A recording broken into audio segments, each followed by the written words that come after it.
Hello everyone, this is Huafang. In this short video, we are going to talk about educating philanthropic leaders for the future. So the question obviously is, can philanthropy be educated, be taught, or can we really, via some educational courses, methods, pedagogies, to educate future philanthropists? Okay, so in a series of studies, my courses and I did a bunch of research, and we provide some sort of preliminary answers to the question. All right, so our general idea is like this: nonprofit organizations or universities, they give students some knowledge, skills through informational instructions, pedagogies, right? So then traditional class has a limitation, is all the experience students gain from classroom are mainly indirect personal experience, right? Because this is written in the books through discussion, not hands-on, direct first-hand experience. Okay, so if we change the traditional pedagogy and somehow transform it into experiential philanthropy or students philanthropy, or in general sense like service learning or experiential learning, so that the idea behind all these is that we can give students first-hand experience through these hands-on experiential learning courses. So that will, in the hope of educators, that can enhance students' learning and give them the experience and the skills that they really need, the first-hand ones, right? They really need for their future. Either they became a manager of a nonprofit organization, or public office officials, or joining the private sector, right? Okay, so how we came up with this idea? So a bunch of the work I done is with my professor Lindsay McDougal. So the idea is people making decisions. When people make decisions, they generally rely on different types of information or the sources of information, right? So they rely on certain information sources to make their decisions. So in the sense of philanthropic study or nonprofit area, we focused on charitable giving decisions, like how individuals react to nonprofit information via different information sources, so that influence their charitable giving decisions. Okay, so among all the sources, like, okay, you hear the story from media, from online platform like social media or nonprofit watchdogs, etc. Word of mouth, you learn from your peers, from your family members, from your friends, etc. Right? So only we find one thing that's the most salient predictor to predict people's philanthropic intentions or philanthropic activities are personal experiences. Either you interned for a nonprofit or volunteered for it, or somehow you have personal connections with a nonprofit organization. That's the most salient predictor. Okay, so then the natural question followed by this observation would be, okay, how can we somehow inject this sort of personal direct experience to people, right? So that they can become more effective in future philanthropic activities. So that's bring us the idea about experiential philanthropy, right? So experiential philanthropy, you have direct experience, traditional courses or traditional classes, you have indirect experience, but we are more interested in the direct experience. Okay, so what's the idea behind all this experiential philanthropy concept, right? Traditionally, foundations, charitable organizations, they give money to nonprofit organizations or grant funds to support nonprofit organizations. So the problem with that traditional model is you need grant writers to write grant proposals. And the foundations, they need reviewers to review or select certain grant proposals and then evaluate it, then making grants to those who applied for grants, right? So it means you need a personnel, not only within the foundations, they need to be the grant makers, and you also need personnel within nonprofit organizations because they need grant writing skills to apply for grants. So here comes someone, the old lady in the cartoon named Doris Buffett, who's the sister of Warren Buffett. She comes to the idea and say, okay, here's something that we've forgotten. We've forgotten the most talented people on earth.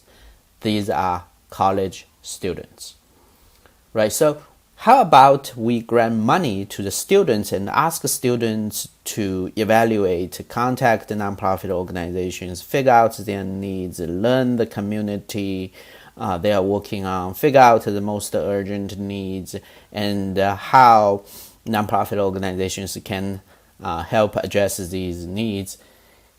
So we give decisions to students, right? So students evaluate the needs and pick the nonprofit organizations they are going to invest.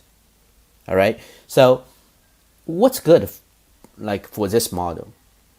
First, it saves the human resource from the foundations and from nonprofit workers. Now the foundations needed to invest less in the grant making side, right? And for the nonprofit organizations who are usually don't have a specialty, especially for those startup nonprofits or medium to small nonprofit organizations, they don't have talents to write grants, to apply for grants, etc., right?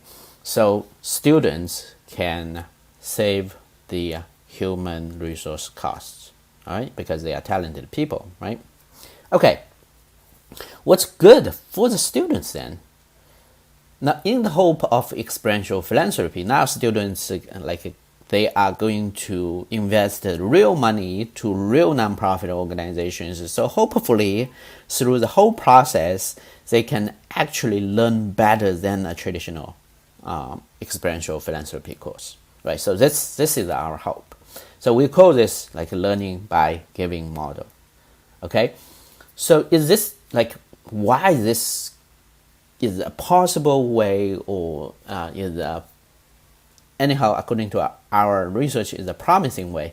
Is because service learning or experiential learning actually enhance students' pro-social identity formation in the long run, right? So we first look at students through the high school stage to college stage. So service learning are actually going to help them form their pro-social identity. Now we understand if someone form a certain identity, that's gonna last at least for a while. Okay, so we basically look at whether or not experiential philanthropy or experiential learning in nonprofit in general will enhance people's volunteer activities or charitable giving activities in the future. Okay, so this is the theoretical background in this, and we also clarify the relationship between experiential philanthropy and the service learning. We consider experiential philanthropy as a special form of service learning. Okay, only this is been set up in the charitable giving or philanthropy area. Right, so this is also a service because students need to contact the nonprofit organization, learn about the organization and the social needs, and even in some other courses, they need to propose what's the best strategy for this specific nonprofit in their choosing to address this specific community issue.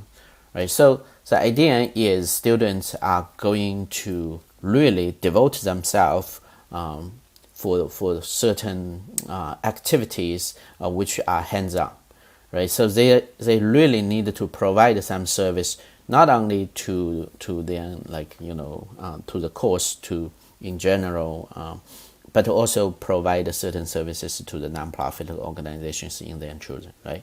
As well as provide services, grant making services to the foundation. So is there any sort of effects or positive effects about these experiential philanthropy courses?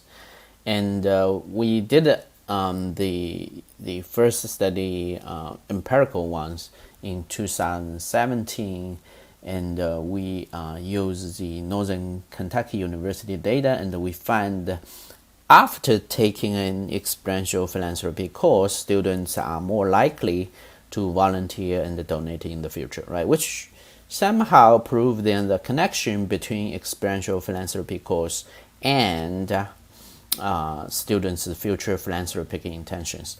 However, there's a problem because of self-selection, right? Good students who want to help solve community issues, who want to help people, who are more altruistic, they self-select into these experiential philanthropy courses.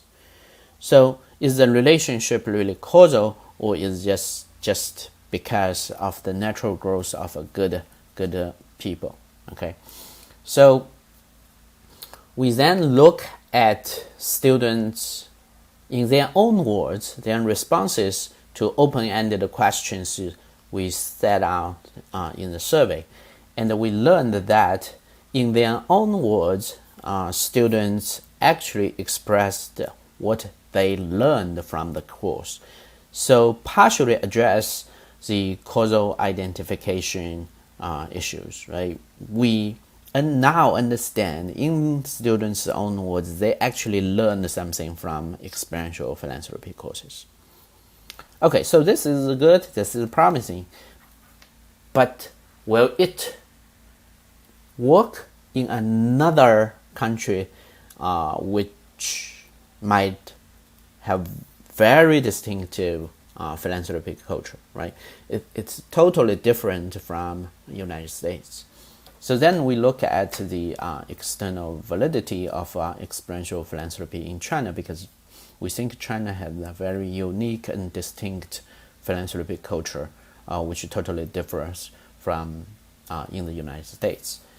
So we basically replicate the same idea about experiential philanthropy. We find foundation money, we give students in China the money and ask them to invest in local nonprofit organizations, and through the whole process, then we conduct pre-course survey and post-course survey to collect the data. And the data show that after taking this experiential philanthropy course, students did learn from the experiential philanthropy course, and they did increase their philanthropic intentions in the future.